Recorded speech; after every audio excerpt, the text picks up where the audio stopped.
think it's my, I think it's my, yeah, it's my, yeah, it's my, yeah, it's my, yeah, it's my, oh, yeah, it's my time, yeah, it's my time, yeah, it's my time, yeah, it's my, yeah, it's my dream. Chasing ain't getting no sleep. I'm jumping off into the deep. I don't want nothing they giving for cheap. When I jump on it, I won't miss a beat. Cause yeah, it's my, yeah, it's my time. Yeah, it's my, oh, yeah, it's my, yeah, it's my time. Yeah, it's my, oh.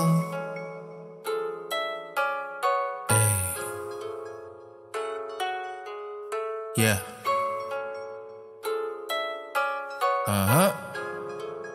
Hey, I got nothing to prove to the streets. They already know what I do to these beats. I murder tracks and I go get the sheets. They already know that with me it ain't sweet. The Open Studio.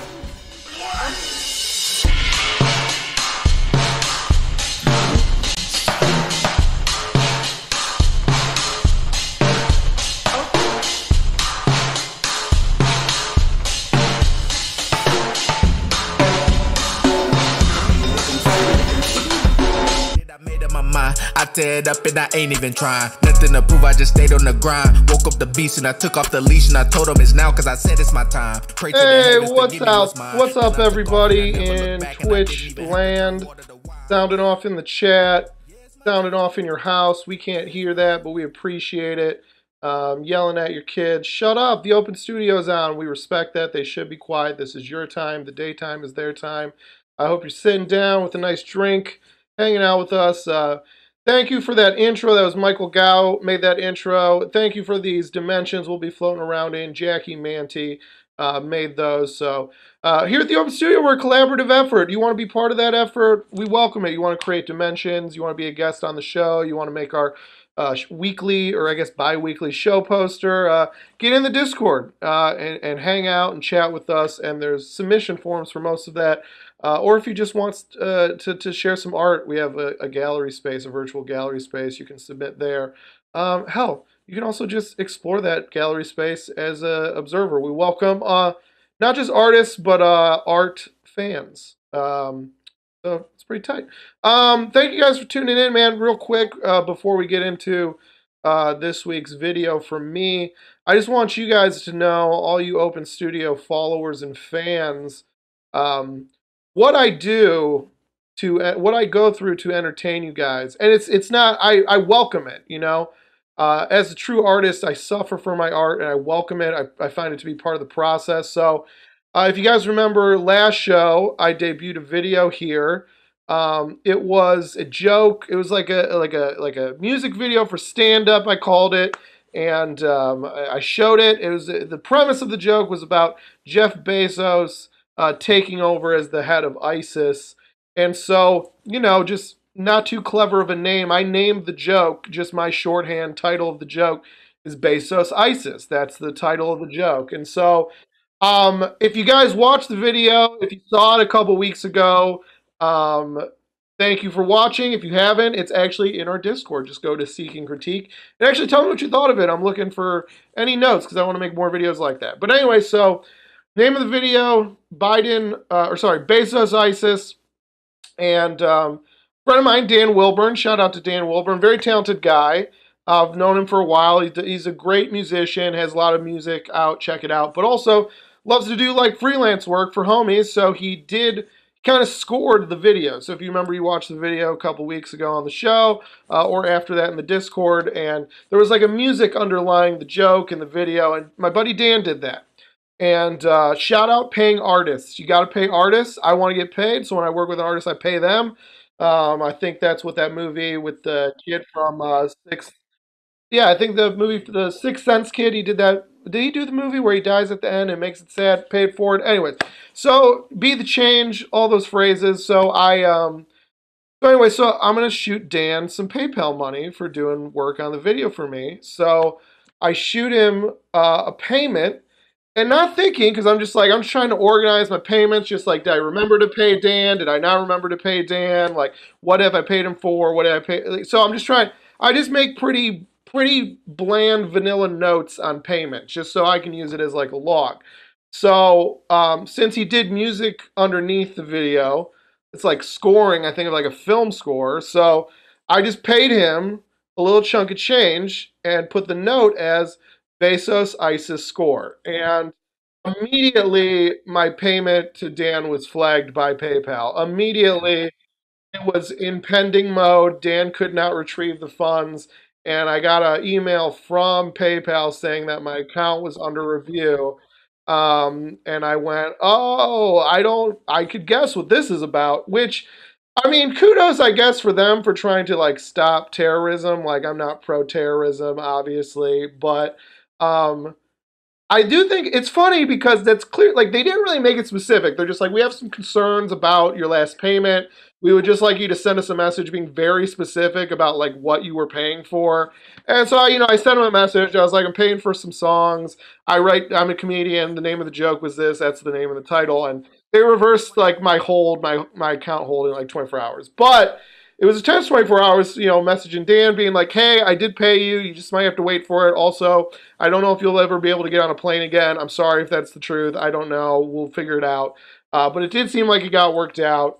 But I do think it's funny that even though PayPal is trying to like stop terrorism, that they think that terrorism is funded by people using PayPal and in the note description being like, hey, this is for ISIS. This is $50 for ISIS. Hey, got $100 here, Venmo for for suicide bombing, fire emoji. I don't think that's what's happening, but I appreciate PayPal trying to at least get the low-hanging fruit. But no, I'm not supporting terrorism. And as we discovered early in the pandemic, when Zoom got huge, we found out that Zoom is not encrypted, so the NSA and CIA can watch. That's why I have this background up here. Please do not investigate me. I cleared things up with PayPal.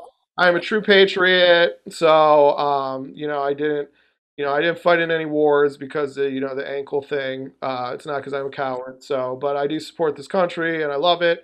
So, thank you for tuning in, fellow viewers of the Open Studio. Thanks for tuning in, NSA and CIA. We appreciate you listening, and thanks for taking care of Kennedy back in the day. You know what you did. Okay, so that seems like a good way to start the show, showing that you guys that I will lay it all on the line to keep you entertained.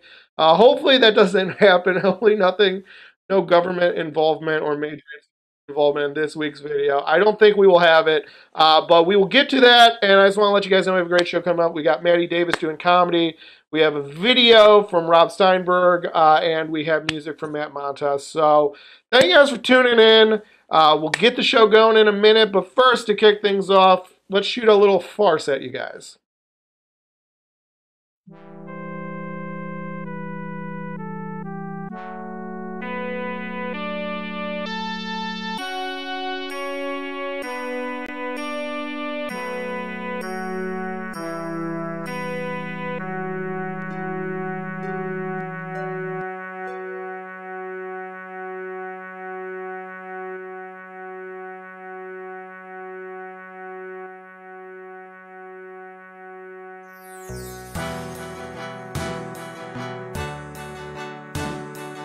I'd like to think, inside the best version of myself, I love and value all Americans equally, no matter who they are or where they're from. However, as someone who lives in a major American city, if you don't live somewhere likely to be the target of a major terrorist attack, I respect you less. I just don't think you're putting much on the line to be a citizen of this great nation when you choose to live in Ames, Iowa. As I said, inside the best version of myself, I do love and value you as a brother or sister in this great experiment we call America. But I have friends who live in the third largest city in the country and take underground public transportation to their jobs in downtown high-rises every day. And while I don't think they're better than people who live in small towns, I do think, solely based on risk, they should probably get a free meal from Applebee's on Veterans Day. Sometimes people will go on vacation to another country, come back to the States, and gush about venturing to the small towns and villages of that country. They try to encourage you to do the same if you ever go there. That's okay. I don't think I need to see the Gary, Indiana of Argentina. It's just strange that people go to another country and forget how countries work.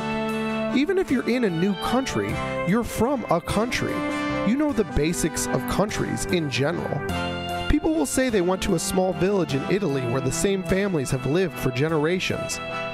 That's okay. I know people from Ohio that never left the town they grew up in. If I'm traveling all the way to Italy, I'd rather stay in Rome and eat pasta next to people following their dreams. People try and convince me to vote by saying that I should vote because voting is the most important right you have as an American. If you're of some minority status, people will further press you by saying that it is even more prescient that you vote because you did not always have the right to vote in America, and since people fought for that right, it would be disrespectful to their legacy to not vote. I agree with everything these people are saying in essence, but I draw an opposite conclusion. Voting is an important right as Americans, but there were times when certain groups of people couldn't vote. How did people who didn't have the right to vote get that right? It wasn't by voting, because they couldn't vote. But it is their most important right, according to you. But to get their most important right, they didn't need their most important right. Right? Doesn't check out to me. I think whatever right groups of people use to get the right to vote is probably a more important right than voting. And voting is maybe top 5. Sometimes when I make a joke about the troops, people will get mad and say that those troops that are the butt of said joke are the only reason I have the right to make that joke. Honestly, people that confront me over jokes about the troops are never, as far as I can gather, troops themselves, which makes sense on why their perceptions are backwards. If an actual troop fought for my right to say what I want when I want, he or she or they would probably be offended if I didn't fully use that right that they risk their life and their friends' lives for. This cunt I fucked got an abortion at Ground Zero on Christmas morning while blowing Christopher Reeve's corpse. Thank you for your service, and you're welcome. In the end, I think killing people you disagree with is more effective than voting and bringing your views to prominence. People who believe in the power of voting would likely disagree with my stance. However, since the last 87 years have only seen one president, elected by the people, who didn't oversee military combat operations of some kind, I think people who believe in the power of voting and myself agree on a cynical vision of this country's power structure more than they would care to admit. They just like posting pictures of their voting sticker on Instagram more than me. That's one thing I'm sure about.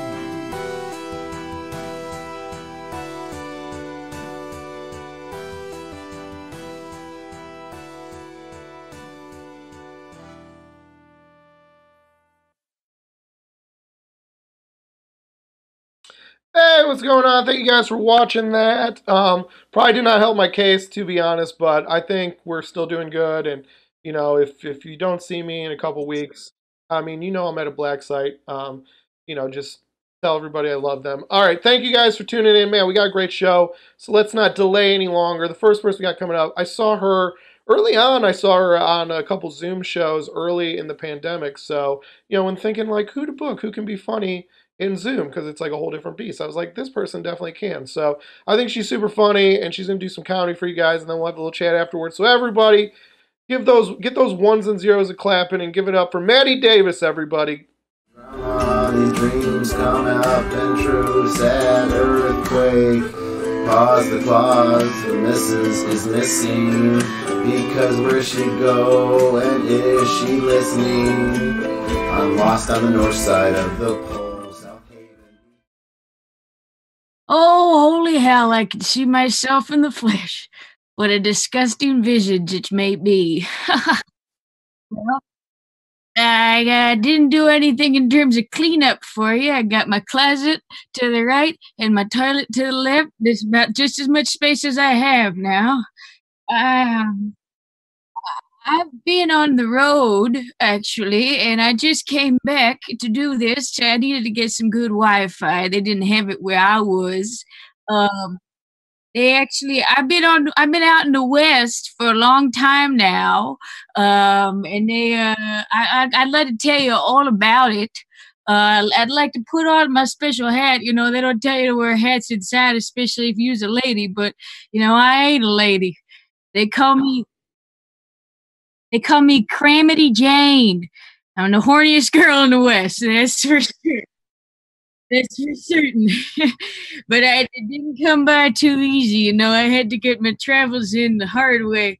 And it's hard with COVID-19 to keep it all closed, but you know, I don't keep anything closed. I'll I wear a mask, and I hope that they do too. But you know, it's funny in Trump's America, nobody who has a mask on, they sick. They're the ones that have the sickness. So, just kidding. I've been to a couple too many gas stations in the past few hours, and they told me about that with the guys I saw. Anyways, let me tell you about my travels. See, I'm like the girl that studied abroad in Europe and came back with a British accent, but me, I just go to the American West and I pick something up. Those cocksuckers out there don't teach you how to talk. Oh well, big city girl out west. You know, I made my way up through Minnesota and I sat on just about every open Paul Bunyan hand I could get. those those fingers, those fingers are as thick as thighs, and they cut you through just like a steel factory. You know, just cutting through that greasy ore I got between my legs. Anyways, I wasn't allowed to ride the horses anymore because I soaked through the saddle and my pubes got entangled with the mane, which made for a big problem come little show pony season. So, anyways, I rode a snowmobile out through the North Dakota. This is post Sturgis, so I sucked up as many viruses as I could. You know, they got that big motorcycle factory, not a factory, what do they call it? They call it a Coachella for dirty, greasy road boys. So I was out there. I made my way. I stopped in Fargo. Nothing to see there. I thought I'd find a Francis McDormand statue, and I couldn't. But I did stop at the Little Caesars there, and I found a man at the drive-thru who would give me a taste of his Zap Pack, so I stayed overnight. Went out through Bismarck next morning. Nothing to say about Bismarck. But yeah, you know, I made my way out to Montana, out to the old Glacier National Park. That place is like Disney World. Everybody walk up and away.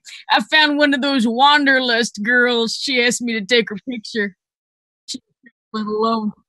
So I dismounted and I said, oh, maybe I'll stay a while. I'll take more than your picture. And she took me back to her camper van.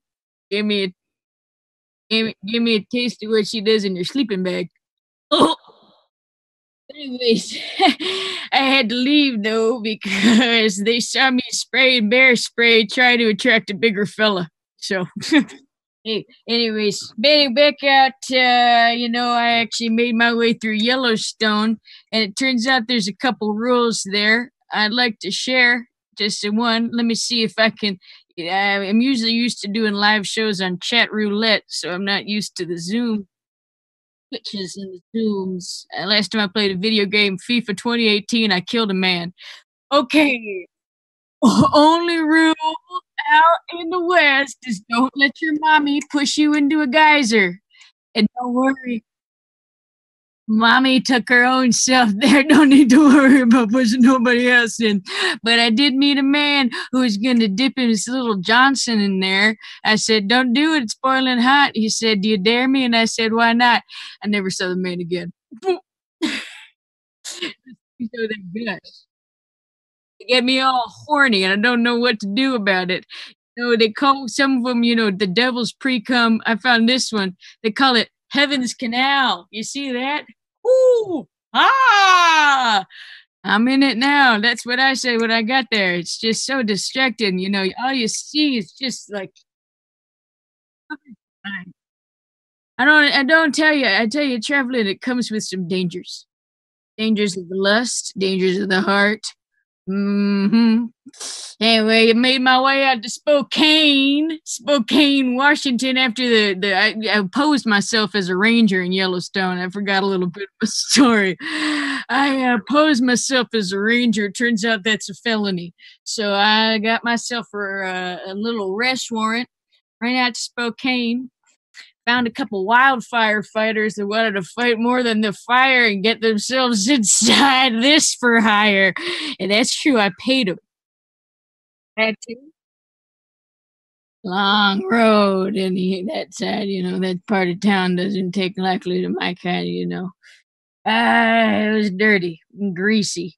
And another lesson I learned is the hand sanitizer. You don't just put it on your hands. You don't just put it on your horse's feet. You put it on your asshole to do a little horse bath. And those firefighters, they just lit right up when they got in there. Anyways, I made my way out west all the way to the coast. Stopped by Seattle. Jumped in and got arrested for pissing on one of Jeff Bezos' Amazon orbs. That's what he calls his balls. I got in there. It wasn't that easy, but that cocksucker will let anything through if you get the right password, and I'll tell you what it is. It's just money, and there's 18 Ys. Yeah. Tried my way to get the coppers, they're after me. And I knew I had to get back to Chicago soon, rent is due. As always, the old man hunted me with his eviction notice. I made my way through Idaho, got run out by some ex-cops. I was trying to finger myself in Boise under a fountain. They found me there. But now get through Nebraska, paying my way through posing for magazines. They had issues of Cornhub they were making, and I just thought maybe I'd put my little cutter out there, my little pumpkin cut. This was fall. Took me a long time. I actually went through Ames, Iowa, as Justin was talking about earlier, and they had indoor dining, and I was the Applebee's appetizer, if I'll tell you anything. They really liked me over. Okay, and I come back to Chicago. My head hung between my legs, and I'm tired. And there ain't nothing to do here. I got me a box of Martha Stewart CBD gummies. I think that if I chew them and maybe cover myself with leaves in Humboldt Park, drink a bottle of whiskey, I might find somebody stop by, maybe on a bike ride, maybe someone playing kickball in an organized fashion. I'm back, and I'm looking for something the road can't give me.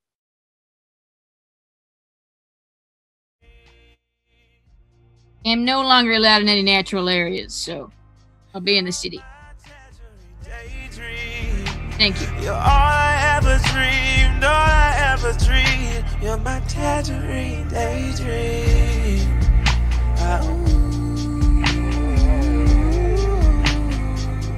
You're my tangerine. Hell yeah, dude. That was so good. That was so funny.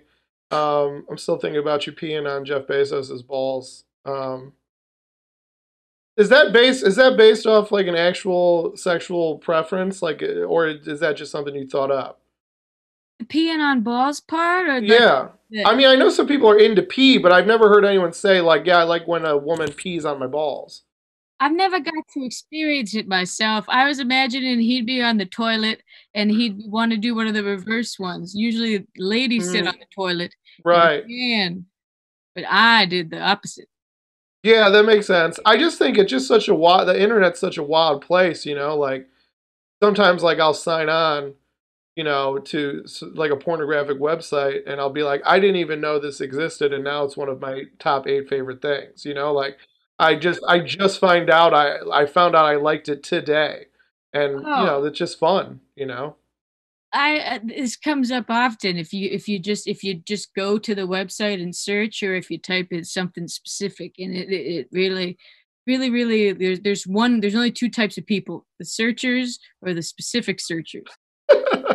I do think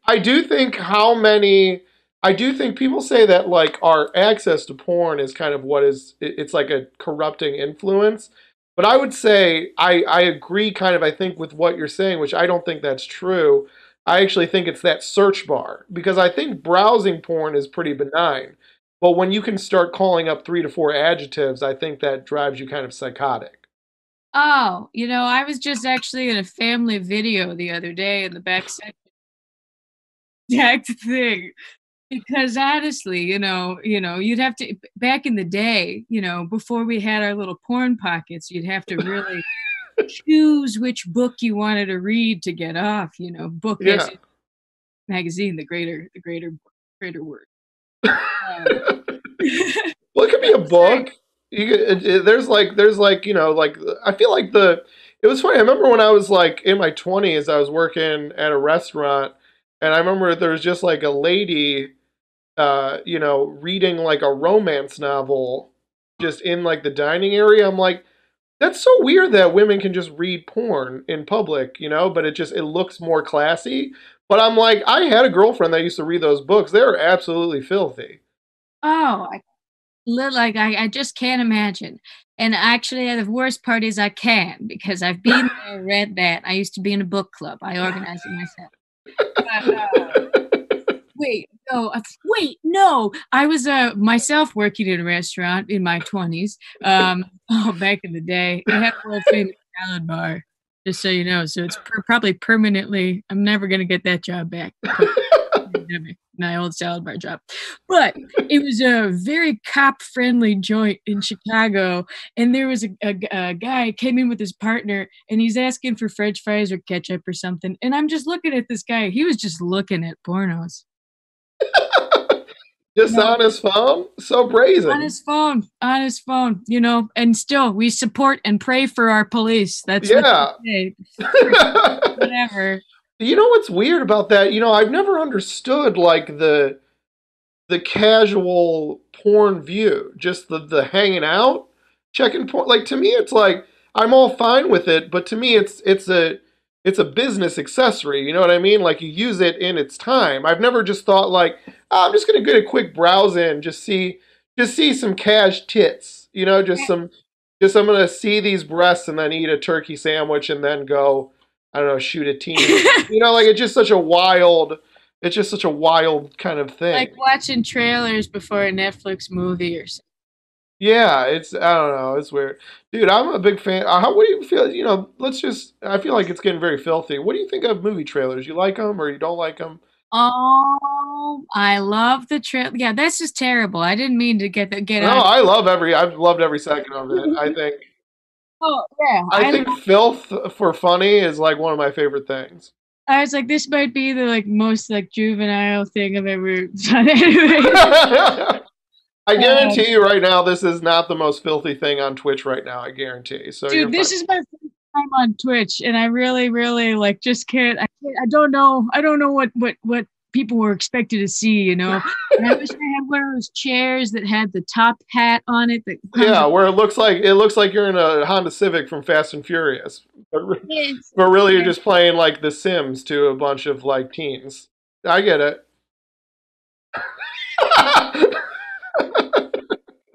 Has a toilet. That's a sim that he's needing a toilet. Yeah, that's what they call speaking the language of the platform. I think that's what you just did. So I think our subscriber count just went up. Maddie, I'd like to just end off by saying I also like trailers. I honestly think sometimes they're better than movies. It's like, just like give me, especially because now you get the beginning, middle, and end. It's like, all right, that was a good trailer. I don't even think I need to see the movie, Yeah. I think it's good. Maddie, thank you so much for doing the show, man. I appreciate it. You're so fucking funny. You're one of my favorite people. Wow. You're like someone, we had Dan Dosimo on earlier in the run of shows too, and he was someone just like you, where it's like, I felt like we met in person like a couple months before lockdown, so it's like, I'm kind of like, oh man, I want to see like Maddie in person. I feel like I was just like, kind of like meeting her as a human, and then it was like, all right, no more humans. So yeah, you're cut off. That was a fake. That was a fake out. That was a fake out. So Maddie, I'm glad you could do the show. It's so cool seeing you, and I hope to see you in human person form sometime in the future. Thank you for having me. Me as well to you. Oh my goodness. Maddie, she was great. Sound off in the chat. Tell her how great she was. And we got something coming up. I've seen this video before. It is very funny, and I'm excited you guys get to see it. So Rob Steinberg and Randall Parker made it together, and we'll be talking to Rob Steinberg afterwards. So guys, enjoy this video. Thank you very much, Maddie. We'll be back in a minute. So dangerous to die for peace. I fight for love. I feel the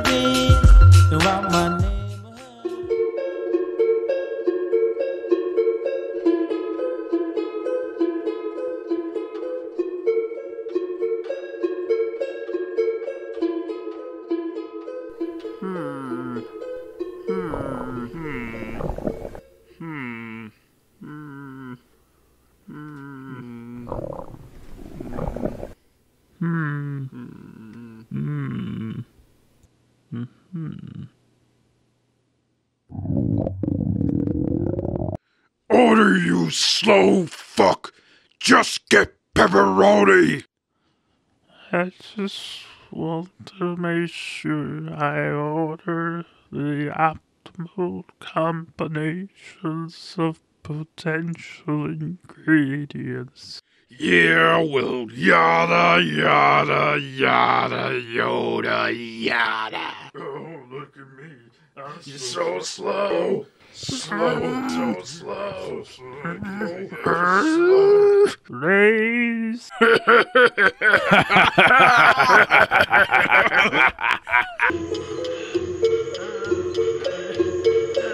Hold on. Hey, Grambo!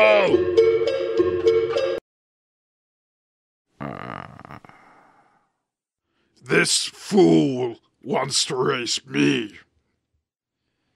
Quiero mediate. Under one condition. Lick me.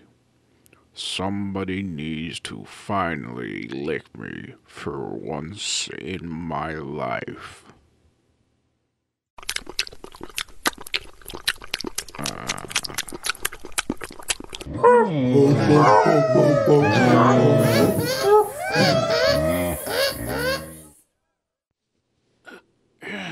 You're so slow that if the Jade Emperor told us to cross the river to meet him, you wouldn't even be in the Zodiac.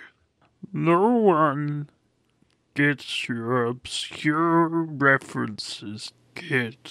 Just look at these legs. Robert Crumb would masturbate to them. That's how I know I'm gonna win. You will fail, Jasper.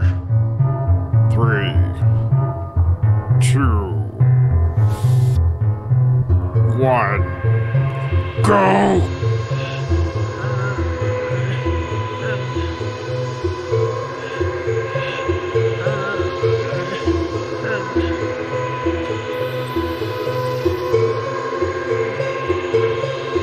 More people just want handouts.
Celebrate my victory, loser!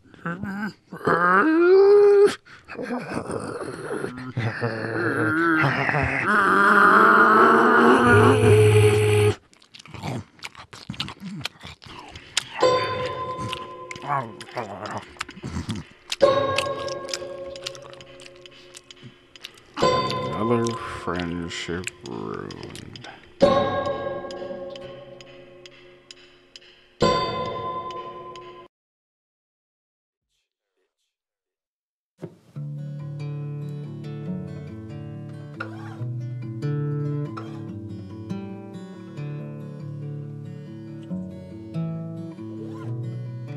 What you don't have now are decisions. All right, here with Rob Steinberg.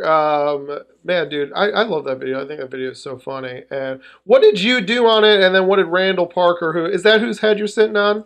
Yeah. All right, what was the breakdown and duties on the vid? First we wrote it together. We both wrote different characters. I wrote the more mouthy one. The Jasper, the kit, or no, the Panther guy, and then he did the sloth. I don't remember who wrote the frog, but it seems very much Randall kind of personality. He designed the characters, and I did the animation for it.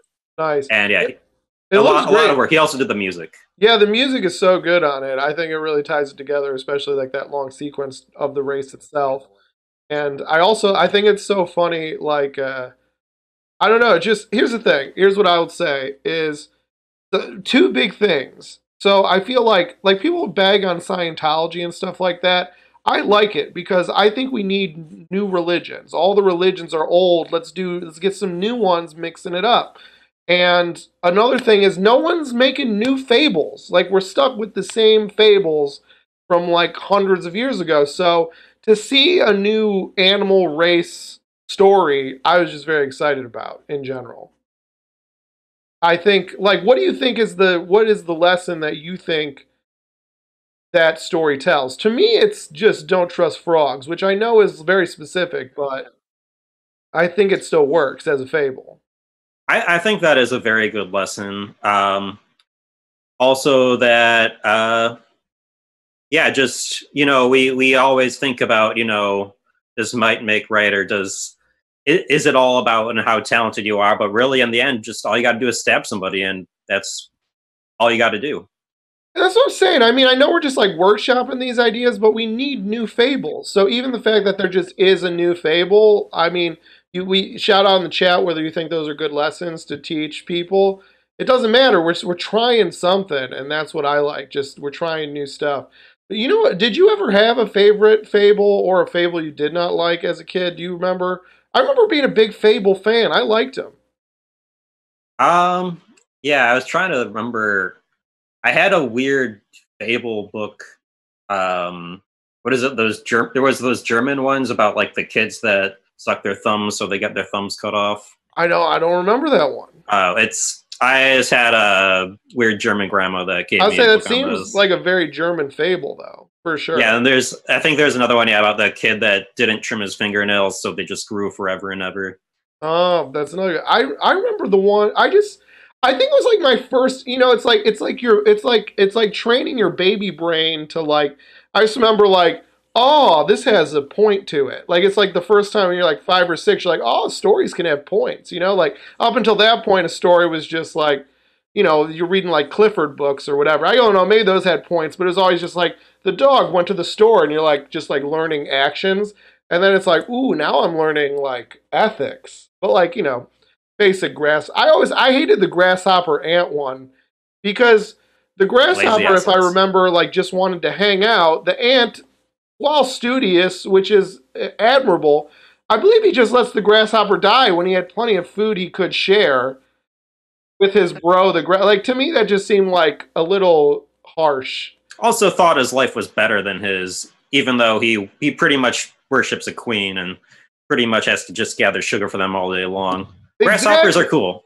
They hang out in my backyard and eat vegetables. That is such like a fable that's like a legacy of feudalism fable where it's just like, because it's like, all right, the grasshopper only lives one season, he dies in the winter, but does the ant ever have a life? All he's doing is just storing up for the winter and then just eating winter food in service to like a monarch. When I was like a kid, I never stuck a hose down a grasshopper home. That's all I can say.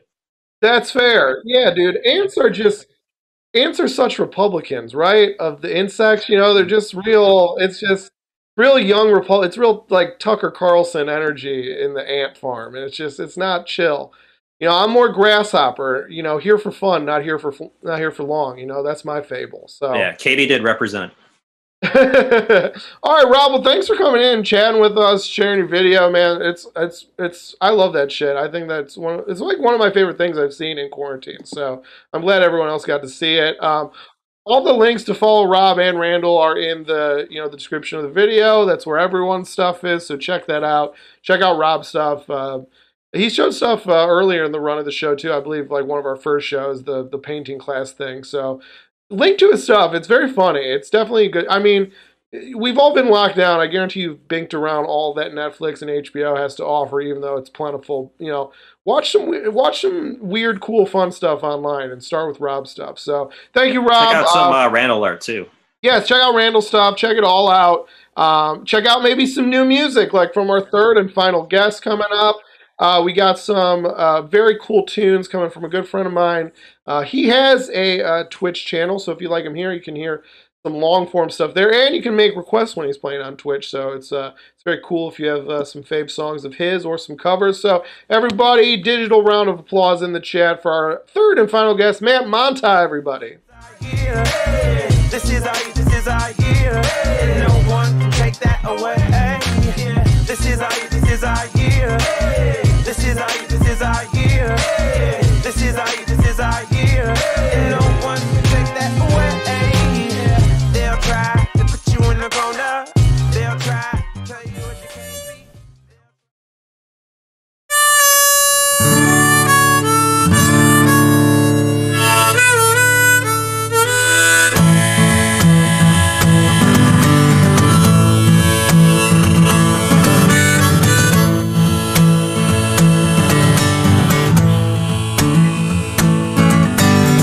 In the watchtowers, counting down the hours while all of their telephones ring, and the power lines catch fire and smell like burned tires as the falling bombs whistle and sing. And I know a girl there with long curly blonde hair. I hope she remembers my name. 'Cause this ain't our home now. We got nowhere to go now, and ain't nothing ever gonna be the same. So Nadine, where you been tonight? Nadine, it's time to leave. This town ain't never gonna see us again.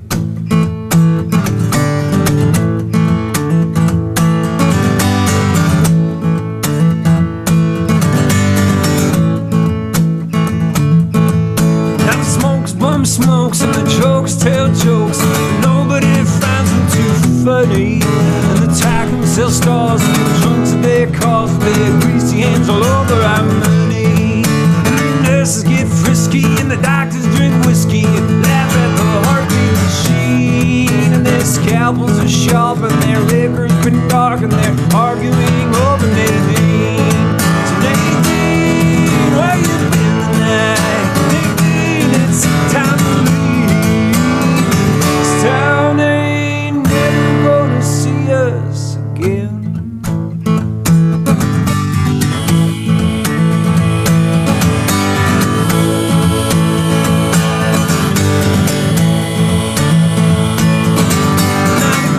A song and we all sing along and don't record a single word we say. We'll blast out our lungs until the gas tank is done and we'll have to walk the rest of the way. There's years on the road for a story that's told, sold to the highest bidder. Now let me tell you, some folks are gonna bluff you and others are gonna cuff you. Nadine, both if you let her. So Nadine, where you been tonight? Nadine, it's time. Town ain't never gonna see us again.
my Nadine.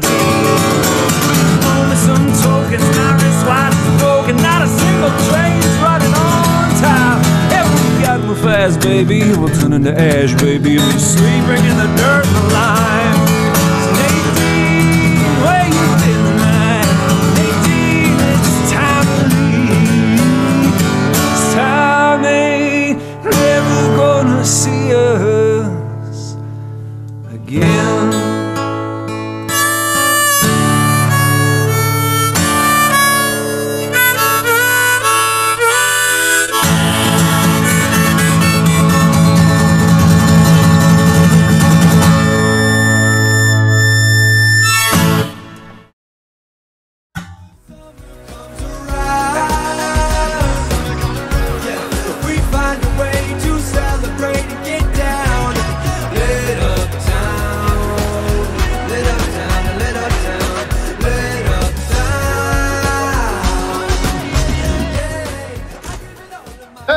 What's up, man? How's it going, buddy? Good, how are you? Me and Matt, we've known each other for a minute. We met in Columbus, Ohio when we were both still living there. And dude, yeah, you blessed us with Nadine. I know that's the big closer. I've seen you live many times. So you closed out our show with the closer, and people see why. People are very excited in the chat. That's the closer, man. That's the fastball. Yeah, thank you very much. I'm glad everybody enjoyed it. I enjoyed playing it, so yeah, it's good. Like, how do you feel? Like, is it like, because it always gets like a big response? So is it like, is that like, do you ever get tired of playing it, or do people just love it so much that that's worth it? Like, that's the appreciation level of it, that it just crushes so hard. Hang on 1 second. All right, how about that? Yeah, you don't sound as much like a cool ghoul anymore. I don't? Because you don't have your reverb. Now you just sound like a person. Well, which is so cool, but that's what they call studio magic. And I had to turn the magic off. I have a little bit more magic I still need to turn off. Okay, now I've got all my magic turned off. Great. Okay, so does the song get old? You know, it doesn't, because it's one of those songs where it's like, I don't know, if it was Glycerine or something, maybe I would get really sick and tired of playing it all the time. Yeah. But like, I enjoy playing it, and I feel like people enjoy hearing it. So, you know, it's got that nice center of the Venn diagram of songs I enjoy playing and songs people enjoy listening to. So for me, that's the best. Yeah, and it's not like it's some like long weepy song. It's, you know, it's fast. I get to sort of just spill everything else that I've got left in me out at the end of a set and do that and get hyped and then say, well, that's it. Sorry, folks. Well, this you want more? That's it. That's all I got. Yeah, this bears asking then, since you brought it up. Do you know how to play any Bush songs at all, or no? No, I don't. Because I feel like honestly, it's funny you brought up Glycerine as something you'd get tired of playing, because to me, I actually like Glycerine because I feel like I encounter it like once every year or two, which is like the perfect amount of time for Glycerine. You know, like there's some song, I'm thinking of like a Sweet Home Alabama, where you're just like, I don't care if this, I can't even tell if I ever like this song because I've heard it so many times I can't hear it again. But Glycerine, I feel, has like a great rhythm in my life. It's like every 1 to 2 years, I'm like, oh yeah, Glycerine, not bad. Yeah, I mean, when you want to just tune out nonsensical words that you have to try to tune it out on a daily basis, but there's never a nice groove behind it. So, you know, Glycerine makes it easy to just tune out nonsense with a great groove. It sounds like you have like a very adversarial relationship with Bush the band, or maybe just, what's the name of their lead singer again? Gavin Rossdale. Gavin Rossdale. Do you hate him? It's anyone Bush. George H.W. Bush, Barbara Bush, George W. Bush, Jeb Bush, and the band Bush. I have qualms and beef with all of them. Let me state it out clear for everybody here at the Open Studio tonight. That's who I am, and I'm not apologizing for it. I do remember in despite my background, you're going to get no pushback on me on that. But I remember when Bush first popped off when I was in middle school. I remember it felt like they were getting a really big push on MTV, and I was just like, I don't think this is it, guys. Like, it was like, I just remember them playing at a spring break, and I was like, this is not MTV spring break music. Like, you guys are really pushing this band hard. Yeah, and to their great success, it's like, you know, people love mediocrity, and boy, were they spoon-fed it with the band Bush.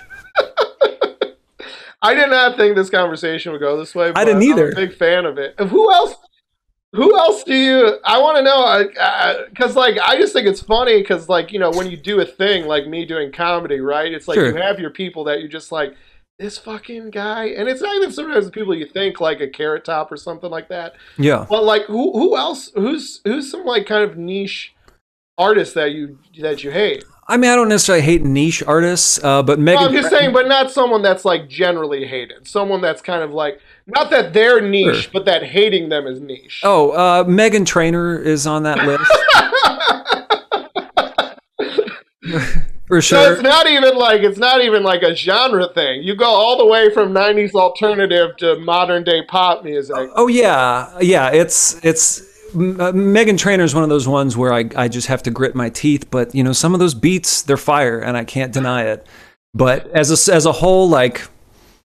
We could spend an entire episode of Open Studio about my opinions on Meghan Trainor. Well, I got like one more thing. I know we need to wrap up soon, Yeah. and maybe we'll be able to anyways because you won't have a strong opinion. But so here's the thing. I don't really pop music is not like my favorite genre, but I'm not one of those people that like avoids it out of some sense of coolness. Like it's popular for a reason. It's some of it's catchy or whatever. But so I've tried to listen to some K-pop. And I don't find it very enjoyable at all, but I know it's like the big new pop music. I guess I haven't listened to much. Maybe I need... Sound off in the chat if you have recommendations. I listened to that Dynamite song, and I was like, this song is not enjoyable. Do you have... As a musician, you got that fine-tuned ear. Am I missing something in K-pop that makes it better than pop, like American pop now? Yeah, I think they work harder at it. I think, you know, they're singing in 2 languages, whereas our pop singers barely sing in 1. But what about just the listenability of the music, you know?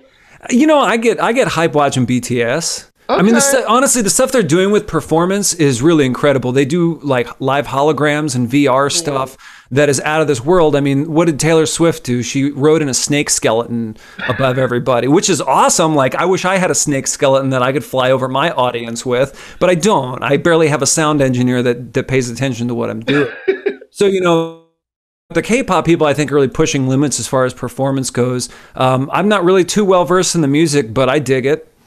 Yeah, I guess, like I said, like if anyone has any stuff they're into, sound off in the chat. I'm always looking for suggestions, but I'm just like, I don't. Although when I was watching with my wife the BTS song, I was like, I don't like this song. But then I threw on Gangnam Style because I hadn't heard it in a while. I'm like, this song does rip. Like, I think for a pop song, this is like a jam. Did you not like Gangnam Style? Oh, I love Gangnam Style. I thought the guy was funny because I was like, I feel like this is equal parts like kind of like making fun of the genre, but also like embracing it. Like it's not just pure irony; it's kind of just having fun with it. The fact that there's this guy that looks like he's like 58 singing like this very teen-centric pop music. I thought it was very funny, and I think he's a good dancer.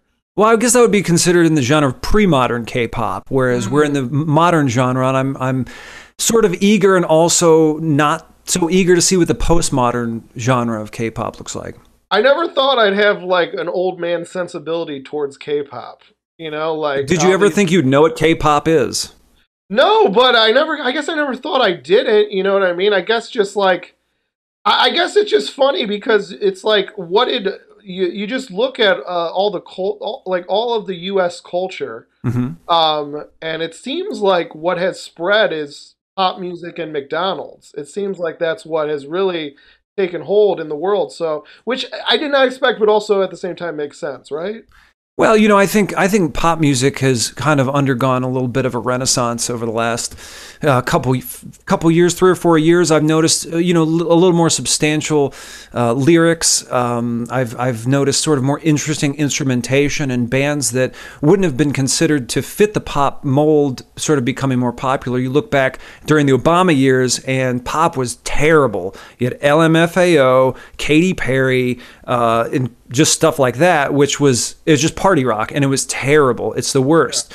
You had Carly Rae Jepsen, which was kind of a shining light. I did. You know who was my favorite in that era? Like, hands down, I think it's super underrated. I was a big Kesha fan, still am. That's where you and I will have to agree to differ, my friend.